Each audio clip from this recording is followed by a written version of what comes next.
1924 से एफबीआई देश भर के लोगों से लिए गए उंगलियों के निशान के एक विशाल संग्रह का प्रबंधन कर रही है।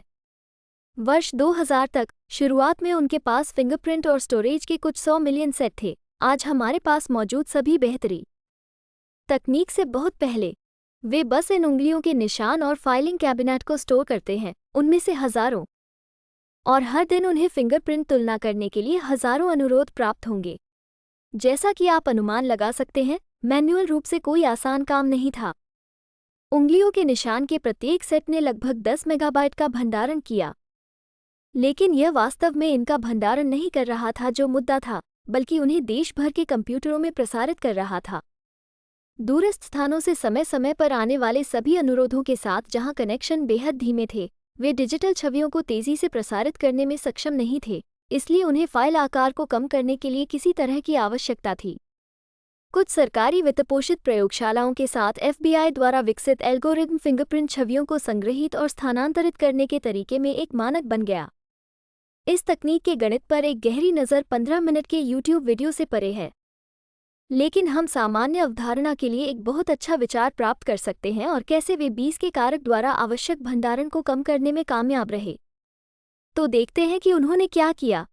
जैसा कि मैंने मैट्रिसेस वीडियो के अनुप्रयोगों में कहा था, जिसे मैं यहाँ कुछ बार संदर्भित करूँगा, एक डिजिटल छवि, जब आप जूम इन करते हैं तो पिक्सेल का एक गुच्छा होता है, प्रत्येक एक विशिष्ट रंग का होता है, और उन रंगों का प्रतिनिधित्व किया जाता है कुछ संख्यात्मक मान से। अब इस वीडियो के लिए पिछले वाले की तरह हम केवल ग्रेस्केल छवियों के बारे में चिंतित होंगे, जहां हमारे पास काले, सफ़ेद और ग्रे के विभिन्न रंगों का एक सतत स्पेक्ट्रम हो सकता है, इसलिए इस तरह के चित्र।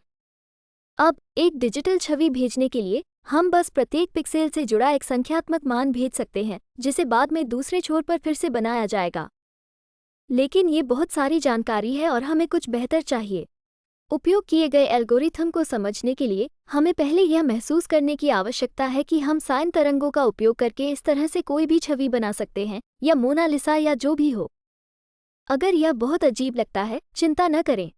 नीचे सफ़ेद होगा और बीच में एक निरंतर फीका होगा, इसलिए ग्रे का एक स्पेक्ट्रम, और हम इसे केवल शीर्ष दृश्य से देखने जा रहे हैं। यहाँ हमारे पास एक द्विविमीय कोज्या वक्र है। यह एक ऐसी छवि है जो एक दिशा में आगे और पीछे दोलन करती है, लेकिन ऊंचाई के बजाय रंग में। और आप देखेंगे कि यह y अक्ष के साथ स्थिर है। यदि मैं इसके बजाय z को y के कोसाइन के बराबर बनाता हूं, तो हमें एक ही चीज़ मिलती है, लेकिन रंग x दिशा में स्थिर होते हैं और y दिशा में बदलते हैं। अगर मैं आवृत्ति बढ़ाता हूं, तो हमें रंग में तेज़ी से बदलाव मिलते हैं और कम आवृत्तियां धीमी बदलावों के अनुरूप होती हैं। और जैसे ही मैं v घटाते हुए u बढ़ाता हूं, आप देखेंगे कि कोण और साथ ही आवृत्ति भी बदलती है। इस मामले में जब तक हम v शून्य के बराबर नहीं हो जाते, जहां रंग लंबवत रूप से उन्मुख होते हैं जैसे हमने पहले देखा था। अब यदि हम मान लें कि x की कोसाइन और 2y की कोसाइन लेते हैं, तो उन्हें संयोजित करें, हमें थोड़ी अधिक जटिल छवि मिलती है जिसका समीकरण cosine x plus cosine 2y है। अगर हम कोज्या 0.5x धन 0.3y जैसी किसी चीज़ में जोड़ते हैं, तो हमें यह मिलता है। ये और अराजक हो जाता है। ये पता चला है कि यदि आप इसे केवल सही कार्यों के साथ करते रहे, आमतौर पर एक अनंत राशि, तो आप अपनी इच्छानुसार कोई भी ग्रेस्केल छवि बना सकते हैं। तो हाँ, आप जो भी तस्वीर देखते हैं, उसे 2D साइनसॉइड्स के एक समूह के रूप में जोड़ा जा सकता है। हमारे पास यहाँ एक 2 आयामी तट है, जो छवि के लिए वक्र है, जो एक दिशा में आगे और पीछे दोलन करता है, लेकिन नोटिस में ऊंचाई के बजाय रंग में यह y अक्ष के साथ स्थिर है। अगर मैं इसके बजाय ग्राफ ईगल तख्तापलट का संकेत है, हालांकि हमें एक ही चीज मिलती है, लेकिन रंग x दिशा की तुलना में स्थिर होते हैं और क्यों दिशा में बदलते हैं। अगर मैं आवृत्ति बढ़ाता हूं तो हमें तेजी से परिवर्तन और रंग और कम आवृत्तियों के पत्राचार में कम परिवर्तन मिलते हैं।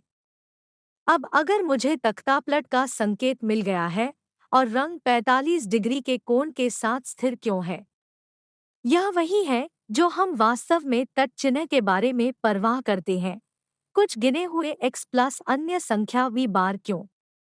जब आप और वह या वही हमें वह मिलता है जो हम यहाँ देखते हैं, रंग कोण है कि 45 डिग्री या एक 35 आपके संदर्भ के आधार पर।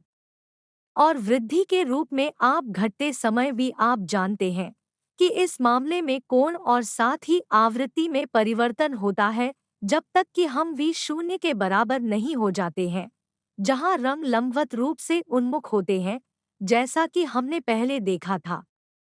अब अगर हम पीठ और तट के तख्तापलट के संकेत कहते हैं, तो मुझे क्यों करना होगा? फिर उन्हें संयुक्त करके हमारी थोड़ी अधिक जटिल छवि थी, जिसका समीकरण तटों पर है। मैं अगली पोस्ट में क्यों जाता हूँ? अगर हम फिर कोसने बिंदु 5x प्लस बिंदु 3 जैसे कुछ जोड़ते हैं, तो हमें यह क्यों मिलता है? यह अधिक अराजक हो जाता है।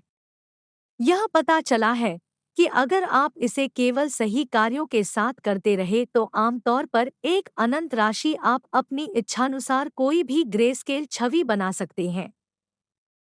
तो हाँ, आप जो भी तस्वीर देखते हैं, उसके बारे में सोचा जा सकता है कि यह सिनोसॉइड्स का एक गुच्छा है। इनके साथ अलग-अलग गुणांक सहयोगी होंगे जो प्रत्येक छवि के परिमाण के साथ करते हैं, लेकिन मुझे इससे कोई सरोकार नहीं है। तो अगर आपकी छवि ने दुर्घटना का एक सह संकेत दिया है, जो कि एक के तट चिन्ह के रूप में ठीक है, उनकी पत्नियों को गुणांक देखने जा रही है, हम इसे सरलता से प्रस्तुत कर सकते हैं।